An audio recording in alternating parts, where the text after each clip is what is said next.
Mañana avanzamos con más información. Mañana 9 de abril se conmemora el Día Nacional de la Memoria y Solidaridad con las víctimas del conflicto armado. Un hecho, una fecha muy importante para todas las víctimas en el país y especialmente pues este año en medio de ese recrudecimiento de conflicto que se ha venido presentando.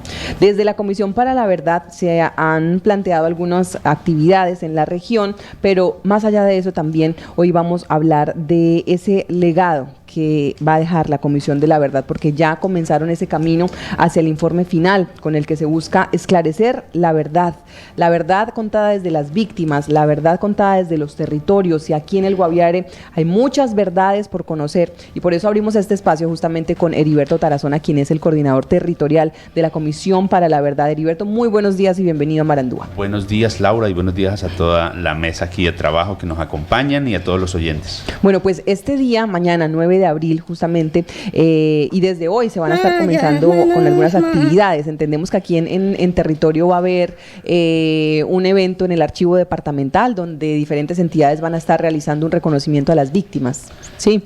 Sí, este evento lo convoca la unidad de víctimas. Sí. Y digamos que no puede dejar pasar desapercibido esta fecha tan especial. La Comisión de la Verdad el día de mañana va a realizar una serie de actividades a nivel nacional, pero nosotros queremos contarle aquí a nuestros oyentes que en el municipio de Mitú, en el departamento del Baupés, se va a realizar un evento muy especial. Tiene que ver con un evento de reconocimiento de responsabilidades que los firmantes del acuerdo de paz van a hacer ante la comunidad, ante las comunidades indígenas, ante las autoridades tradicionales, ante el pueblo de Mitú, para reconocer esas graves afectaciones que se sucedieron con ocasión de la toma de Mitú. Como ustedes recordarán, fue un hecho histórico en el conflicto armado. Fue un hecho que también transformó la guerra, donde hubo uso de artefactos explosivos, armas no convencionales, donde hubo una toma por más de 3 días, y allí en ese escenario se violaron los derechos humanos. En ese sentido, la Comisión de la Verdad tiene en su mandato como objetivo promover los procesos de reconocimiento de los responsables de graves violaciones a los derechos humanos ante la sociedad. Y este es un espacio que lleva un trabajo que se lleva más de 2 años conversando con las víctimas, después conversando con los firmantes del acuerdo de paz, con las autoridades, y se ha logrado, digamos que recordar lo que pasó y poder conversar para sanar esas heridas que aún estaban abiertas. A eso, Heriberto, ¿qué van a hacer allí? El acto protocolario, el hablar con las comunidades, el volver porque difícil es volver a recordarlo, pero cuando se recuerda, pues a veces con odio o a veces con la calidad de perdón. ¿En qué estado se va a hacer estos actos protocolarios y estas actividades? ¿Qué otras actividades van a haber en torno a este trabajo que ustedes están haciendo allí? Lo que va a suceder mañana tiene un proceso que lleva cerca de 2 años de trabajo, de preparación. El primer paso fue hacer un trabajo con las víctimas, escucharlas, poder reconstruir los hechos, identificar los casos y graves violaciones a los derechos humanos. Después de haberlos escuchado y haber escuchado su intencionalidad de poder reunirse con los firmantes del acuerdo de paz para que les expliquen por qué sucedió lo que sucedió y para que, digamos, reconozcan esas afectaciones. Después de esa reunión con las víctimas allá en Mitú, se pudo establecer con los firmantes que también estaban en la disposición de acceder a conversar con las víctimas. Ese es un trabajo de mucha filigrama, de mucho trabajo de acompañamiento psicosocial para evitar la revictimización. Se hizo un encuentro privado entre los firmantes que participaron en la toma y las representantes de las comunidades indígenas, campesinas, del área urbana de Mitú. Se hizo ese encuentro privado donde pudieron conversar, donde pudieron decirse las verdades, donde tuvo espacio también para el llanto, para sanar heridas y para expresar solicitudes de perdón. Ese escenario, digamos, se vivió y se vivió en un evento privado, un evento íntimo. Ahí las víctimas reconocieron y dijeron que era importante que ese perdón y ese reconocimiento se llevara a la luz pública para que las FARC pudieran decirle y reconocer ante las comunidades, ante el pueblo de Mitú, reconocer esas graves afectaciones que fueron víctimas por ocasión de la toma guerrillera. Pero también le incluyen un capítulo especial ahí, es por el reclutamiento de niños y niñas indígenas. Entonces, digamos que han sumado esta serie de hechos y por eso se llega mañana a hacer esta actividad, a que puedan llegar hasta el municipio de Mitú y puedan allí expresar ese reconocimiento de responsabilidades. Eso genera convivencia, eso genera, digamos, esa es una manera de la reparación simbólica, la reparación colectiva, que reconozcan que efectivamente son víctimas, porque desde otras orillas, cuando negamos el conflicto armado, cuando se niega que eso no sucedió, pues se está negando el dolor de las víctimas. Y eso ha faltado, ¿no? De cierta manera es parte de lo que más reclaman las víctimas, un perdón, un reconocimiento, que les digan una verdad, así duela, así ya no les vaya a devolver a ese ser querido, pero ¿qué pasó? O sea, esa es tal vez el gran reto que hay en este momento en el país y en el que ustedes desde la Comisión de la Verdad han venido trabajando y que ya pues están de cara a esta etapa final. Heriberto, cuéntanos un poco de cómo ha sido ese proceso de reconstruir la verdad, una verdad contada, pues como lo decía al inicio, desde las víctimas. Nosotros el trabajo y la manera como las víctimas y los pobladores estuvieron participando del proceso de construcción del informe final fue a través de las entrevistas. Nosotros a lo largo y ancho del territorio pudimos caminar y llegar hasta las veredas como Charrasquera, como Cañomacú, ir a Miraflores, a Calamara, al Guayabero, estar escuchando a las víctimas para reconstruir esas historias de lo que sucedió en el conflicto armado en lógica de violaciones a los derechos humanos e infracciones al derecho internacional humanitario. En ese escenario, nosotros hemos podido identificar unos casos muy llamativos que creemos que es importante que aunque nosotros acá en el Guaviare los conocemos, es importante que se reconozcan a nivel nacional. Uno de ellos es el tema de que las poblaciones afro, las comunidades afro que llegaron al Guaviare en algún momento de la historia del conflicto armado empezaron a ser victimizadas.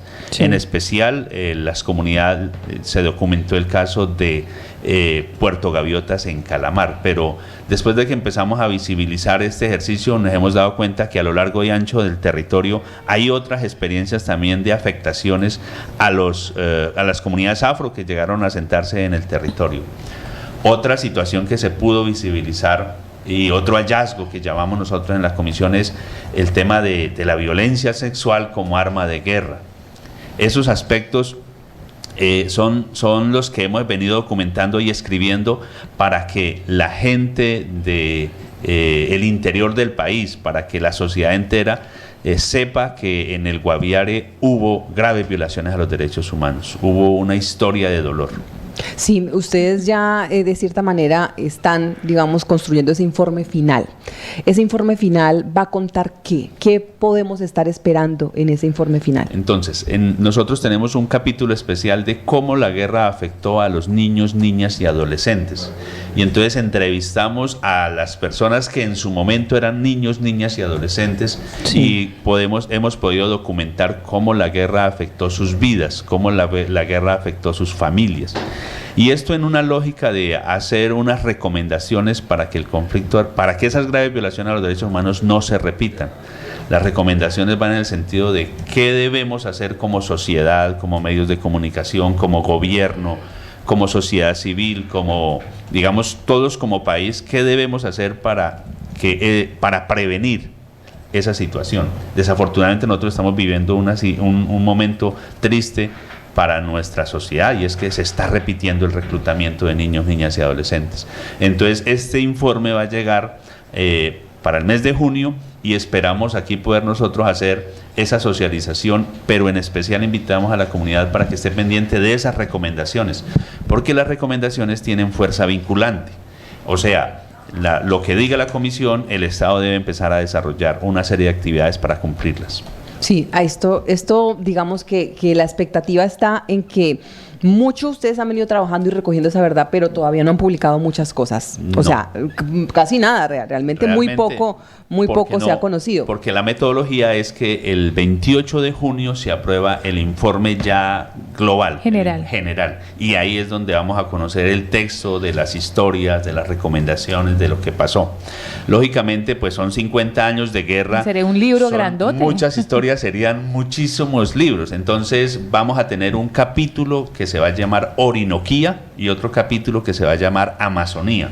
En esos dos capítulos van a encontrar parte de la historia de lo que pudimos recopilar en lógica de casos y en lógica de afectaciones a los derechos humanos, y vamos a poder encontrar en esos dos capítulos. Pero adicional hay un capítulo que se llama Afectación a los pueblos indígenas, las comunidades étnicas. Y adicionalmente también hay otro capítulo muy importante también para nosotros, y es el tema de afectaciones a la mujer y y el enfoque de género. Entonces, también se va a identificar allí en cómo a la mujer le afectó el conflicto armado, cómo fue víctima sin haber sido combatiente, cómo esa carga que tiene que llevar la mujer cuando desaparecen a su pareja, cuando tiene que dejar a su hijo, ya sea porque se recluta o porque tiene que dejarlo en un internado para poderlo salvar del medio y del reclutamiento. Ese dolor no está documentado, ni ese dolor lo puede documentar en la unidad de víctimas, porque no es un hecho victimizante, pero es un impacto. Pero es una realidad. Y es una realidad. Y hay muchos más detalles aquí en el departamento del Guaviare de verdades que aún no se cuentan. Y ustedes han hecho un trabajo que pues ya llegará el momento de conocerlo, pero hemos sabido, sobre todo porque también en la atención a las comunidades indígenas, ustedes han tenido ese acercamiento para conocer su verdad. Una verdad que ni siquiera la conocen las entidades, porque las dificultades del idioma, las dificultades de la distancia, la poca confianza también que se tienen con las entidades, Heriberto, no ha permitido que se conozca. Ese capítulo indígena, especialmente acá en el Guaviare, cobra un valor mucho más grande cuando se habla de tantos años de afectación a las comunidades indígenas. ¿Qué podemos o qué más o menos ustedes están construyendo en ese capítulo?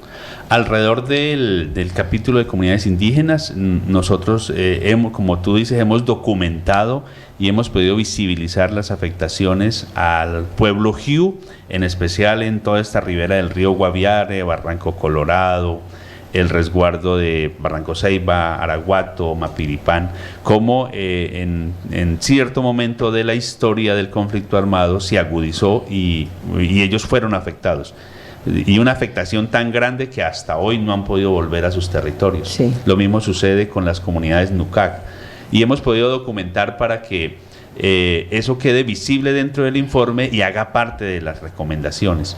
Entonces, nosotros estamos haciendo una apuesta de visibilizar eso que el país no conoce, para poder que se generen esas recomendaciones de política pública. Sí, señor. Eso es una de las grandes, digamos, expectativas que se tienen con este informe final, que, como nos lo cuenta Heriberto, se va a contar o se va a publicar en el mes de junio.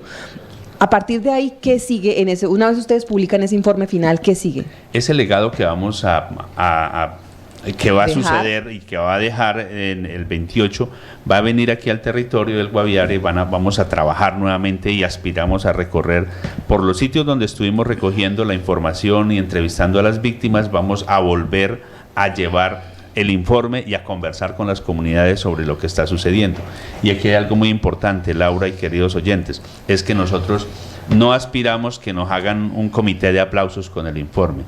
Lo importante es que el informe también se constituye en un punto de partida para restablecer derechos, en un punto de partida para que como sociedad avancemos en la construcción de paz. No es que no haya conflictos, siempre hemos dicho eso. Lo importante es que si hay conflictos, sepamos cómo resolverlos.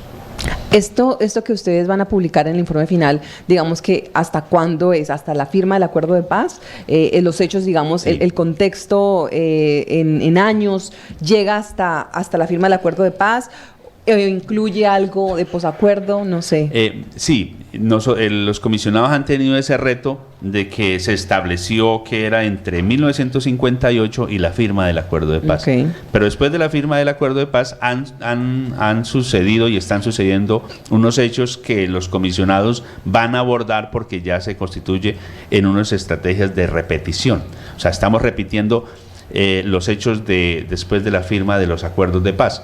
Entonces, el asesinato de firmantes del acuerdo no es nuevo. Acuérdense cuando firmaron el M-19, asesinaron a las personas. Cuando salió la UP como estrategia política, también empezaron asesinatos. Entonces, los comisionados han dicho, bueno, vamos a identificar parte de las cosas que están sucediendo para también incluirlas dentro de las recomendaciones. Muy bien, pues eso es parte de la expectativa que nosotros además desde aquí, desde Marandúa, vamos a estar abriendo espacios, Heriberto, para ir de pronto conociendo algunos aspectos, algunas pistas de lo que vamos a estar encontrando en ese informe final. Desde ya pues vamos a estar muy atentos sobre todo a ese llamado que hacen también las víctimas de cara a esta conmemoración para el día de mañana, Día Nacional de la Memoria y la Solidaridad, señora.